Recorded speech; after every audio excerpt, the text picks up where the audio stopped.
3 غلطیاں ایسی ہیں جن کی وجہ سے رمضان میں تہجد قبول نہیں ہوگی۔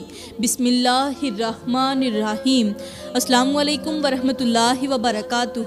پیاری اسلامی بہنوں، آج میں آپ لوگوں کو ایسی بھیانک غلطیوں کے بارے میں بتانے جا رہی ہوں جن کی وجہ سے تہجد کبھی بھی قبول نہیں ہوتی، یہاں تک کہ رمضان میں بھی نہیں۔ سوچو، اگر آپ ہر رات اللہ کے حضور جھکتی رہیں، آنکھوں سے آنسو بہاتی رہیں، آنسو بہاتے ہوئے سجدے بھی کرتی رہیں، دعاؤں میں لرزتی رہیں، اور تمہیں لگے کہ تمہاری دعائیں آسمانوں کو چھو رہی ہیں، مگر حقیقت میں وہ قبول ہونے کی بجائے رد ہو رہی ہوں، کتنا بھیانک لمحہ ہوگا۔ ذرا تصور کریں، اگر قیامت کے دن آپ کو پتہ چلے کہ جن راتوں کو آپ عبادت میں گزارتی رہیں، جن لمحوں کو آپ نے اللہ کے قریب ہونے میں صرف کیا، وہ سب عقارت میں چلا گیا۔ کیا تم یہ سننے کے لیے تیار ہو کہ تمہاری تہجد، تمہاری گریہ و زاری، تمہاری راتوں کی محنت سب کچھ ضائع ہو چکا ہے؟ کیا تمہیں اندازہ بھی ہے کہ صرف 3 غلطیاں، صرف 3 غلطیاں تمہاری ساری عبادت، تمہاری پوری ریاضت اور تمہاری نیکیوں کو ختم کر سکتی ہیں؟ وہ 3 غلطیاں ایسی ہیں، اگر تم نے انہیں کر لیا تو نہ صرف تمہاری آنکھوں کے آنسو قبول ہوں گے، بلکہ آپ کی کوئی بھی نیکی قبول نہیں ہوگی۔ آپ کی زبان سے نکلی ہوئی دعائیں، نہ تمہارے سجدے اور نہ ہی تو تمہاری توبہ، کچھ بھی قبول نہیں ہوگا۔ یہ وہ غلطیاں ہیں جو تہجد پڑھنے والوں کی ساری راتوں کی محنت کو خاک میں ملا دیتی ہیں۔ یہ وہ غلطیاں ہیں جو تمہیں رمضان میں بھی رحمتوں سے محروم کر دیتی ہیں۔ یہ وہ غلطیاں ہیں جو قبولیت کے دروازے بند کر دیتی ہیں۔ اور سب سے خطرناک بات یہ ہے کہ اکثر لوگ یہ غلطیاں کر رہے ہیں اور انہیں احساس بھی نہیں ہوتا۔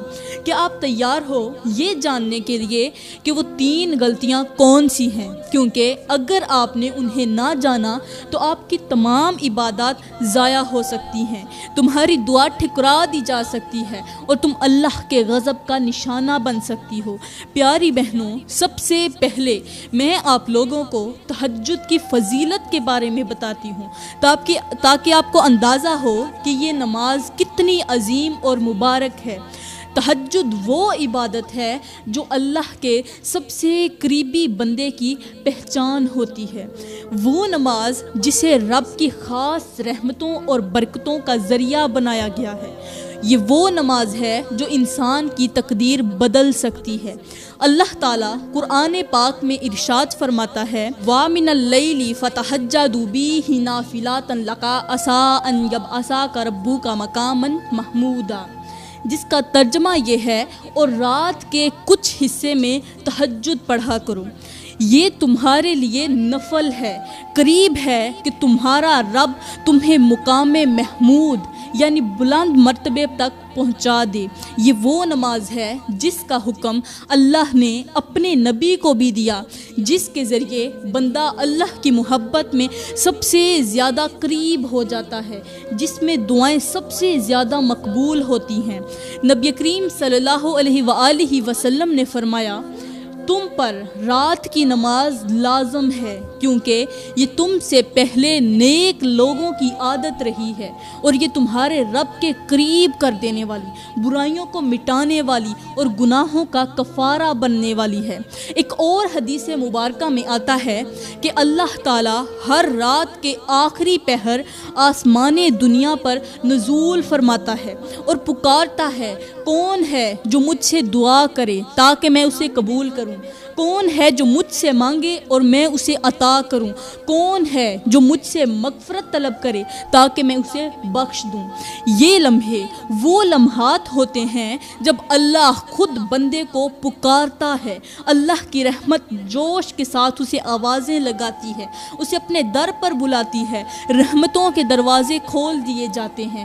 سوچو، اگر کوئی تہجد کے وقت اللہ کی پکار کا جواب نہ دے تو اس سے بڑا بد نصیب کون ہو سکتا ہے؟ اور اگر کوئی اس وقت اللہ کے دربار میں حاضر ہو کر بھی اپنی دعا کو رد کروا لے تو اس سے بڑی محرومی کیا ہو سکتی ہے؟ یہ تہجد ہے جو انسان کو آسمانوں کی بلندیوں تک پہنچا دیتی ہے، یہ تہجد ہے جو تقدیریں بدل دیتی ہے، یہ تہجد ہے جو عرش کو ہلا دیتی ہے۔ لیکن اگر یہی تہجد قبول نہ ہو تو، اگر یہی تہجد رد ہو جائے تو، اور اگر یہی تہجد عذاب کا سبب بن جائے تو سوچو کیا لمحہ ہوگا۔ پیاری بہنوں، اگر تہجد قبول نہ ہو تو اس سے بڑی بدقسمتی کوئی نہیں ہو سکتی، اور یہ صرف 3 خوفناک غلطیوں کی وجہ سے ہو سکتا ہے۔ وہ غلطیاں کون سی ہیں؟ جاننے کے لیے اگلے بیان کو توجہ سے سنیں۔ یہ 3 غلطیاں اتنی خطرناک ہیں کہ انسان کی دنیا اور آخرت دونوں کو برباد کر دیتی ہیں۔ یہ غلطیاں انسان کی تقدیر پر ایسے قفل لگا دیتی ہیں کہ نہ دعا قبول ہوتی ہے، نہ سجدہ قبول ہوتا ہے۔ سجدے پر تو اثر ہی نہیں، سجدے کا انسان پر اثر ہی نہیں ہوتا، نہ محنت کا پھل ملتا ہے۔ یہ وہ غلطیاں ہیں جو انسان کو دنیا میں ذلیل کر دیتی ہیں، اسے لوگوں کی نظروں میں رسوا کر دیتی ہیں۔ کس کو؟ جو یہ غلطیاں کرتا ہے اس کی عزت خاک میں مل جاتی ہے اور گھر میں ہمیشہ بے برکتی اور نحوست چھائی رہتی ہے۔ یہ وہ غلطیاں ہیں جو انسان کے رزق کو تنگ کر دیتی ہیں، دعاؤں کے دروازے بند کر دیتی ہیں، مشکلات کو مقدر بنا دیتی ہیں۔ سوچو، اگر کسی نے راتوں کی عبادت کی ہو اور وہ قبول نہ ہو، اگر اس کے آنسو ضائع ہو جائیں، اگر اس کی دعائیں آسمان تک پہنچنے سے پہلے ہی رد کر دی جائیں تو اس کی زندگی کا کیا حال ہوگا؟ یہ غلطیاں انسان کو اندھیروں میں دھکیل دیتی ہیں، انسان سے خوشیاں چھین لیتی ہیں، رحمتوں کے دروازے بند کر دیتی ہیں، یہاں تک کہ انسان کو ایسا امتحان اور مصیبت میں ڈال دیتی ہیں کہ باہر نکلنے کا کوئی راستہ ہی نہیں رہتا۔ یہ وہ غلطیاں ہیں جو رمضان کی برکتوں کو بھی رد کر دیتی ہیں اور بندہ خود کو خوش نصیب سمجھتے ہوئے بھی بدبختی کی طرف بڑھ رہا ہوتا ہے۔ اب سوال یہ ہے کہ وہ 3 غلطیاں کون سی ہیں؟ اگر تمہیں اپنی دعا، اپنی عبادت اور اپنی تقدیر عزیز ہے تو ان غلطیوں کو جاننا اور ان سے بچنا تمہارے لیے سب سے ضروری ہے۔ اب پہلی خطرناک غلطی، تکبر اور خود کو نیک سمجھنا۔ پیاری بہنوں، اگر کوئی شخص یہ سمجھتا ہے کہ وہ تہجد پڑھ کر اللہ کا مقرب بن گیا ہے، وہ دوسروں سے بہتر ہو گیا ہے، وہ جنت کا حقدار بن گیا ہے، تو یہی سوچ اس کی عبادت کو جلا کر راکھ کر دیتی ہے۔ یہ وہ زہر ہے جو نیکیوں کے سمندر کو خشک کر دیتا ہے۔ یہ وہ گناہ ہے جس نے شیطان کو ہمیشہ کے لیے مردود بنا دیا۔ سوچو، شیطان نے بھی ہزاروں سال عبادت کی، وہ بھی اللہ کے حضور سجدے میں رہا، مگر ایک تکبر نے اسے جہنم کا ایندھن بنا دیا اور قیامت تک کے لیے لوگوں کے لیے اسے نشان عبرت بنا دیا۔ کیا تمہیں یقین ہے کہ کہیں تمہارا حال بھی شیطان جیسا تو نہیں؟ کیا تم تہجد پڑھ کر خود کو دوسروں سے بہتر تو نہیں سمجھتی؟ کیا تم نے کبھی کسی کو گنہگار کہہ کر حقیر تو نہیں جانا؟ کیا تمہیں اپنی نیکی پر فخر محسوس ہوتا ہے؟ اگر ایسا ہے تو خبردار، کیونکہ تمہاری تہجد قبول ہی نہیں ہو رہی، بلکہ وہ تمہارے خلاف گواہی دے رہی ہے۔ اللہ تعالیٰ قرآن کریم میں ارشاد فرماتا ہے، ان اللہ لا یحب کل مختال فخور، بے شک اللہ کسی مغرور اور فخر کرنے والے کو پسند نہیں کرتا۔ یہ تکبر ہی تھا جس نے فرعون کو ہلاک کر دیا، یہ غرور ہی تھا جس نے نمرود کو مٹی میں ملا دیا، اور آج بھی جو شخص اپنی نیکیوں پر اکڑتا ہے وہ ہلاکت کے راستے پر چل پڑتا ہے۔ ایک حدیث میں میرے میٹھے نبی صلی اللہ علیہ وآلہ وسلم نے فرمایا، وہ شخص جنت میں داخل نہیں ہوگا جس کے دل میں رائی کے دانے کے برابر بھی تکبر ہوگا۔ رائی کا دانہ چھوٹا سا دانہ ہوتا ہے۔ سوچو، اگر تہجد پڑھنے کے باوجود تمہارے دل میں تکبر ہے تو جنت میں داخلہ کیسے ممکن ہو سکتا ہے؟ کیسا خوفناک لمحہ ہوگا جب قیامت کے دن انسان یہ سمجھے کہ وہ جنت کا حقدار ہے، مگر اس کا تکبر اسے جہنم کی آگ میں جھونک دے۔ تکبر عبادت کو تباہ کر دیتا ہے۔ اگر یہ سوچ کر سجدے میں کیا جائے تو یہی تمہاری نیکیاں دوسروں سے زیادہ ہیں۔ اگر تم یہ سوچ کر سجدے میں جاتی ہو کہ تمہاری نیکیاں دوسروں سے زیادہ ہیں، اگر تم دوسروں کو گنہگار سمجھ کر خود کو بدتر جانتی ہو، تو یاد رکھو یہی غرور تمہاری تہجد کو مردود بنا رہا ہے۔ یہ پہلی غلطی ہے جو انسان کی ساری محنت کو برباد کر دیتی ہے۔ یہ وہ غلطی ہے جو رمضان کی برکتوں کو ختم کر دیتی ہے۔ یہ وہ غلطی ہے جو اللہ کی رحمت کے دروازے بند کر دیتی ہے۔ کیا تم اپنی تہجد کو برباد ہونے دینا چاہتی ہو؟ کیا تم چاہتی ہو کہ تمہارے سجدے، تمہاری راتوں کی عبادت، تمہارے آنسو بیکار چلے جائیں؟ اگر نہیں تو آج ہی اپنے دل کو تکبر سے پاک کر لو، ورنہ تمہاری نیکیاں تمہارے لیے بوجھ بن جائیں گی۔ پیاری بہنوں، یہاں پر میں آپ لوگوں کو ایک حیران کر دینے والی مثال دے کر سمجھاتی ہوں جو آپ کی آنکھیں کھول دے گی۔ کہتے ہیں کہ ایک عبادت گزار شخص تھا، عابد تھا، جو سالوں سے تہجد پڑھ رہا تھا۔ لوگ اسے ولی اللہ سمجھتے تھے، اس کے پاس بیٹھنے کو سعادت جانتے تھے۔ وہ دن میں روزے رکھتا، راتوں کو جاگ جا کر عبادت کرتا، لوگوں کو نصیحتیں کرتا اور سب اس کی دینداری کے معترف تھے، مگر اسے اپنی عبادت پر ناز تھا۔ وہ خود کو سب سے بہتر سمجھتا تھا، وہ دوسروں کو گنہگار اور کم تر جانتا تھا۔ ایک دن ایک گنہگار شخص اس کے پاس آیا، آنکھوں میں شرمندگی کے آنسو لیے اس کے کہنے لگا، وہ جو ولی اللہ تھا اس سے مخاطب ہو کر کہنے لگا، میں بہت بڑا گنہگار ہوں، کیا اللہ میری مغفرت کرے گا؟ عابد نے حقارت سے اسے دیکھا اور ساتھ ہی تیوری چڑھائی اور سخت لہجے میں کہا، تجھے معافی کی امید ہے؟ تجھے لگتا ہے کہ اللہ تجھے قبول کر لے گا؟ میں نے ساری عمر عبادت میں گزار دی، پھر بھی اللہ سے ڈرتا ہوں، اور تم گناہوں میں لت پت ہو کر معافی مانگ رہے ہو۔ جا، اللہ تجھ جیسے گنہگاروں کو کبھی معاف نہیں کرے گا، کبھی قبول نہیں کرے گا۔ وہ گنہگار شخص وہاں سے چلا گیا، لیکن وہ عابد جو تھا اس رات اس پر قیامت گزر پڑی۔ اس رات اس نے تہجد کے لیے کھڑی ہونے کی کوشش کی، مگر اس کے جسم میں طاقت نہ تھی۔ اس کے جسم میں سے طاقت ختم ہو گئی، وہ سجدے میں گرنے لگا، مگر اس کا بدن شل ہو چکا تھا۔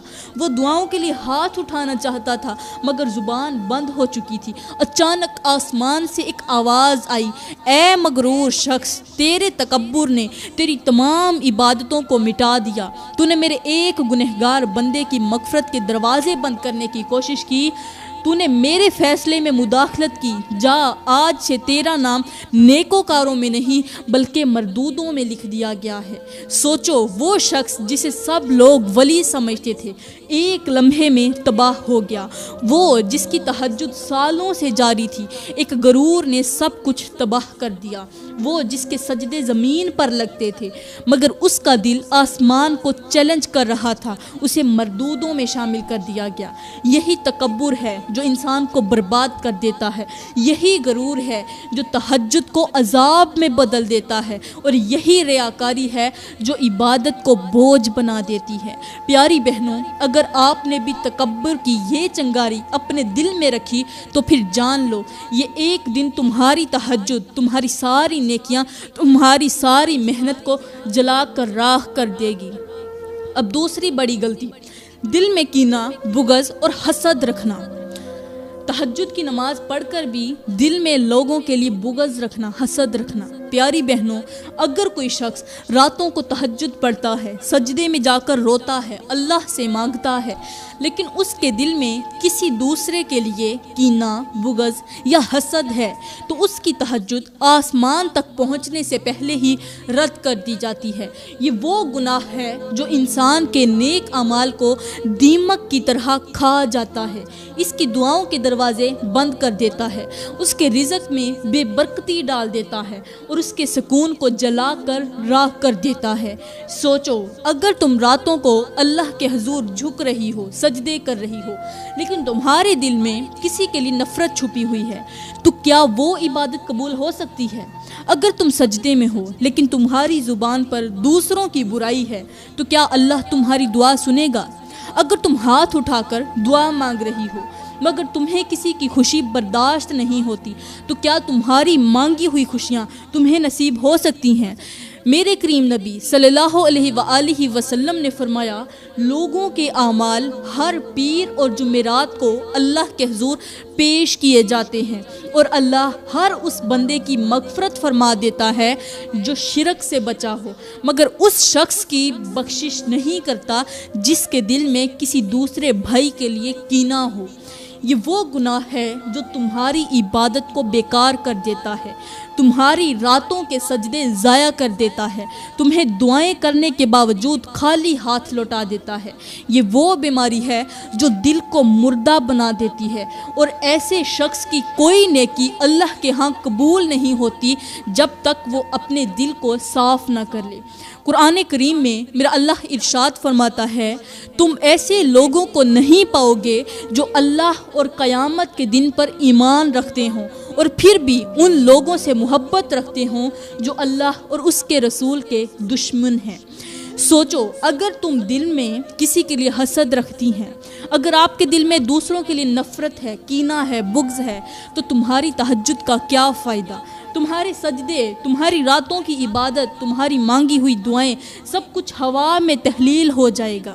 یہ وہ غلطی ہے جو رمضان کی رحمتوں کو تم سے دور کر سکتی ہے، یہ وہ بیماری ہے جو تمہارے رزق کو بند کر سکتی ہے، یہ وہ زہر ہے جو تمہاری نیکیوں کو کھا سکتا ہے۔ پیاری بہنوں، اگر آپ چاہتی ہیں کہ آپ کی تہجد قبول ہو تو اپنے دل کو ہر بغض، حسد اور کینے سے پاک کر لو، ورنہ یہ زہر تمہاری عبادت کو ختم کر کے تمہیں بدبختی کی طرف دھکیل دے گا۔ پیاری بہنوں، میں آپ کو ایک گہری مثال دے کر سمجھاتی ہوں جو آپ کی آنکھیں کھول دے گی، آپ کو جھنجھوڑ کر رکھ دے گی۔ ذرا تصور کریں کہ ایک شخص ہے جو رات کے اندھیروں میں جا کر تہجد پڑھتا ہے، سجدے میں آنسو بہاتا ہے، اللہ کے حضور فریاد کرتا ہے، لیکن اس کے دل میں کسی دوسرے کے لیے بغض ہے، حسد ہے اور نفرت چھپی ہوئی ہے۔ وہ عبادت کے بعد اپنے کسی بھائی یا بہن کے خلاف دل میں برائی رکھتا ہے، اس کی خوشیوں پر جلتا ہے، ان کی کامیابی پر کڑتا ہے، ان کی ناکامی دیکھ کر خوش ہوتا ہے۔ ایسا شخص بالکل اس مسافر کی طرح ہے جو ایک کشتی میں بیٹھ کر دریا پار کرنا چاہتا ہو، مگر اس کے ہاتھ میں ایک ایسا تیز دھار چاقو ہے جس سے وہ کشتی میں خود ہی سراخ کرتا جا رہا ہے، خود سراخ کر رہا ہے اپنے ہاتھوں سے، اور وہ سمجھتا ہے کہ وہ منزل کی طرف بڑھ رہا ہے، وہ یقین رکھتا ہے کہ وہ پار پہنچ جائے گا، مگر جیسے ہی وہ دریا کے بیچ میں پہنچتا ہے وہ کشتی ڈوبنے لگتی ہے، پانی اندر آتا ہے اور وہ شخص بے بسی سے ڈوبنے لگتا ہے۔ یہی حال اس شخص کا ہے جو تہجد تو پڑھتا ہے مگر اس کے دل میں حسد، کینہ اور بغض چھپا ہوا ہے۔ وہ سمجھتا ہے کہ اس کی دعائیں قبول ہو رہی ہیں، وہ سوچتا ہے کہ وہ اللہ کے قریب ہو رہا ہے، مگر حقیقت میں وہ اپنی نیکیوں میں خود سوراخ کر رہا ہوتا ہے اپنے ہاتھوں سے۔ وہ عبادت کے دریا میں ڈوب کر پار جانے کی بجائے خود اپنے ہی ہاتھوں سے برباد ہو جاتا ہے۔ یہی وہ غلطی ہے جو انسان کی پوری زندگی کو تباہ کر دیتی ہے، یہی وہ زہر ہے جو نیکیوں کو کھا جاتا ہے، یہی وہ گناہ ہے جو انسان کی عبادت کے باوجود اسے محروم کر دیتا ہے۔ پیاری بہنوں، اگر تم نہیں چاہتی کہ تمہاری عبادت بھی ایسی کشتی کی طرح ڈوب جائے تو اپنے دل کو ہر بغض، حسد اور کینے سے پاک کر لو، ورنہ تمہاری تہجد بھی قبول نہیں ہوگی اور تمہاری دعائیں بھی ضائع ہو جائیں گی۔ اب تیسری خطرناک غلطی، رزق اور معاملات میں حرام کی آمیزش۔ پیاری بہنوں، یہ وہ غلطی ہے جو انسان کی عبادت کو جڑ سے ختم کر دیتی ہے۔ یہ وہ گناہ ہے جو نہ صرف تہجد بلکہ ساری عبادات کو برباد کر دیتا ہے۔ یہ وہ زہر ہے جو انسان کی دعاؤں کو آسمان تک پہنچنے سے پہلے ہی گرا دیتا ہے۔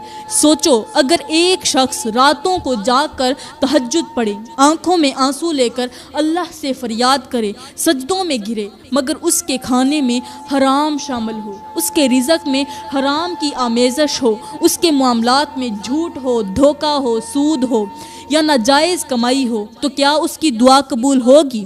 اللہ تعالیٰ اس کی دعا کو قبول کرے گا؟ نہیں، ہرگز نہیں، یہ ناممکن ہے، کیونکہ میرے کریم نبی صلی اللہ علیہ وآلہ وسلم نے فرمایا، وہ شخص جو لمبا سفر کرتا ہے، پراگندہ حال، گرد آلود، ہاتھ آسمان کی طرف اٹھا کر کہتا ہے، اے میرے رب، اے میرے رب، لیکن اس کا کھانا حرام ہے، اس کا پینا حرام، اس کا لباس حرام اور اس کی پرورش حرام مال سے ہوئی، تو اس کی دعا کیسے قبول ہوگی؟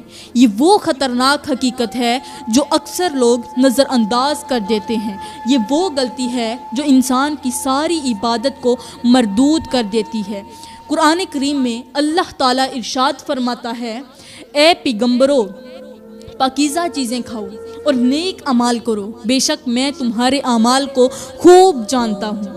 سوچو، اگر انبیاء کو بھی پاکیزہ رزق کا حکم دیا گیا تو ہم کیسے یہ سمجھ سکتے ہیں کہ ہمارے معاملات میں حرام شامل ہو اور ہماری تہجد قبول ہو جائے گی؟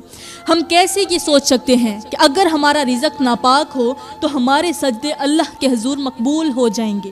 یہ وہ غلطی ہے جو انسان کی ساری زندگی کی محنت کے باوجود بدبختی میں اسے مبتلا کر دیتی ہے۔ یہ وہ گناہ ہے جو گھروں سے برکت کو ختم کر دیتا ہے۔ یہ وہ لعنت ہے جو نسلوں کو بھی برباد کر دیتی ہے۔ پیاری بہنوں، اگر آپ چاہتی ہیں کہ تمہاری تہجد قبول ہو، اگر تم چاہتی ہو کہ تمہاری دعائیں آسمان تک پہنچیں، اگر تم چاہتی ہو کہ تمہاری عبادت تمہیں دنیا اور آخرت دونوں میں کامیاب کرے، تو اپنے رزق کو پاک کر لو، اپنے معاملات کو صاف کر لو، جھوٹ، دھوکہ، سود اور حرام کمائی سے بچ جاؤ، ورنہ تمہاری عبادت بھی رد ہو جائے گی اور تمہاری دعائیں ٹھکرا دی جائیں گی۔ پیاری بہنوں، یہاں پر میں آپ لوگوں کو ایک ایسی حکایت سناتی ہوں۔ یہ کہانی نما حکایت ایسی حقیقت بیان کرتی ہے جو شاید ہم سب کی آنکھیں کھول دے۔ ایک عورت روتی ہوئی ایک بزرگ کے پاس گئی، آنکھوں میں آنسو، چہرے پر بے چینی، دل میں اضطراب اور لبوں پر کپکپاہٹ۔ وہ بولی، حضرت، میں سالوں سے تہجد پڑھ رہی ہوں، سجدوں میں گرتی ہوں، رب سے فریاد کرتی ہوں، مگر میری دعائیں قبول نہیں ہوتی۔ میرے گھر میں بے برکتی ہے، میرے بچے نافرمان ہو چکے ہیں، سکون ہے کہ ختم ہو چکا ہے، ہر وقت بے چینی اور الجھن رہتی ہے، آخر ایسا کیوں ہو رہا ہے؟ بزرگ نے نرمی سے پوچھا، بیٹی، تمہارے گھر میں رزق کہاں سے آتا ہے؟ تمہارے شوہر کی کمائی کیسی ہے؟ عورت نے آہ بھری آنسو پونچھے اور بولی، حضرت، میرا شوہر پہلے بہت محنتی تھا، دن رات کام کرتا، پیسہ کماتا، پسینہ بہاتا، ہمیشہ حلال کماتا تھا، کسی کو دھوکہ نہیں دیتا تھا، ہر سودے میں دیانت داری رکھتا تھا، ہمارا گھر سکون کا گہوارہ بنا ہوا تھا، رزق میں برکت تھی، زندگی میں خوشیاں تھیں۔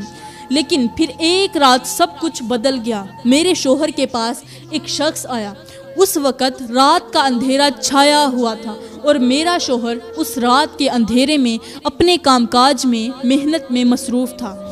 وہی شخص میرے شوہر کو اس طرح ہلکان ہوتا ہوا دیکھ کر ہنسا اور کہنے لگا، یہ کیا تم ہر وقت محنت کرتے رہتے ہو؟ تمہیں کیا ضرورت ہے اتنی زیادہ مشقت اٹھانے کی؟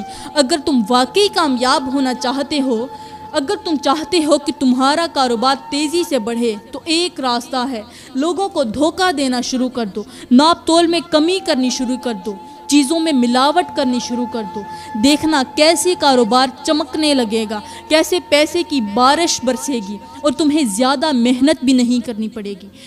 تو یہ سن کر اس شخص کی باتوں نے میرے شوہر کے دل میں لالچ ڈال دیا۔ وہ پہلے تو جھجکا، مگر پھر اس شخص کے کہنے پر عمل کرنے لگا۔ پہلے تھوڑا سا دھوکہ دیا، پھر ہر سودے میں ملاوٹ کرنی شروع کر دی، پھر ناپ تول میں کمی کرنی شروع کر دی، اور پھر جیسے جیسے بے ایمانی بڑھتی گئی، کاروبار بھی بڑھنے لگا، دولت کی ریل پیل ہو گئی، پیسہ ہمارے گھر میں آنے لگا، شان و شوکت بڑھنے لگی، لیکن تب سے ہمارے گھر کا سکون ختم ہو گیا، دعائیں قبول ہونا بند ہو گئیں، تہجد کے سجدے بیکار ہو گئے، بچوں کی نافرمانی بڑھ گئی، ہمارے گھر میں ہر طرف غربتی کا، بے برکتی کا سایہ چھا گیا۔ اتنا مال آیا مگر کسی چیز میں برکت نہیں رہی۔ میں ہر رات تہجد میں روتی ہوں، اللہ سے فریاد کرتی ہوں، لیکن میرے دل میں ایک عجیب وحشت، عجیب سا خوف بیٹھا ہوا ہے۔ حضرت، کیا یہی وجہ ہے کہ میری تہجد قبول نہیں ہو رہی؟ کیا حرام رزق نے میری دعاؤں کو دروازے کو بند کر دیا ہے، قبولیت کے دروازے سے ختم کر دیا ہے؟ بزرگ نے گہری سانس لی، اس عورت کو غور سے دیکھا اور کہا، بیٹی، وہ دن یاد کرو جب تمہارے شوہر کی کمائی حلال تھی، تمہاری راتوں کی عبادت قبول ہوتی تھی، تمہاری دعائیں عرش تک جاتی تھیں، تمہاری آنکھوں کے آنسو اللہ کے حضور پیش کیے جاتے تھے۔ لیکن جب رزق میں پہلے حلال تھا تو کتنی برکت تھی، جب سے حرام کی آمیزش آ گئی، جب سے تمہارے شوہر نے ملاوٹ، دھوکہ کرنا شروع کیا، تب سے تمہاری عبادت اور دعائیں رد ہو گئیں۔ اور ساتھ ہی بزرگ نے کہا، بیٹی، یاد رکھو، حرام رزق سے پلنے والا جسم جنت میں نہیں جا سکتا۔ جو شخص حرام کمائی اپنے گھر میں لاتا ہے وہ اپنے بچوں کے اخلاق کو بیکار کر دیتا ہے، بگاڑ دیتا ہے، اپنی بیوی کے سکون کو ختم کر دیتا ہے۔ عورت پھوٹ پھوٹ کر رونے لگی اور ساتھ ہی دعا کرنے لگی، یا اللہ، میرے گھر میں برکت ڈال دے۔ آج سے میں اپنے شوہر کو روکوں گی کہ وہ اپنے کام میں حرام کی ملاوٹ نہ کرے، دوسروں کو دھوکہ نہ دے، جھوٹ نہ بولے۔ پیاری بہنوں، یاد رکھیں، حرام کی کمائی صرف دنیا میں برباد نہیں کرتی بلکہ آخرت میں بھی انسان کو تباہ کر دیتی ہے۔ تو یہ ہیں وہ 3 غلطیاں جن کی وجہ سے انسان کی عبادت، انسان کی تہجد جیسی لاڈلی عبادت قبول نہیں ہوتی، قبولیت کے دروازے سے واپس آ جاتی ہے، قبول نہیں ہوتی۔ میں دعا کرتی ہوں کہ اللہ تعالیٰ ہمیں اچھی نصیحتوں پر عمل کرنے کی توفیق عطا فرمائے، ہمارے دلوں کو حسد اور بغض سے پاک کر دے اور ہمیں نیک کام کرنے کی توفیق عطا فرمائے۔ آمین ثم آمین، وما علینا الا البلاغ المبین۔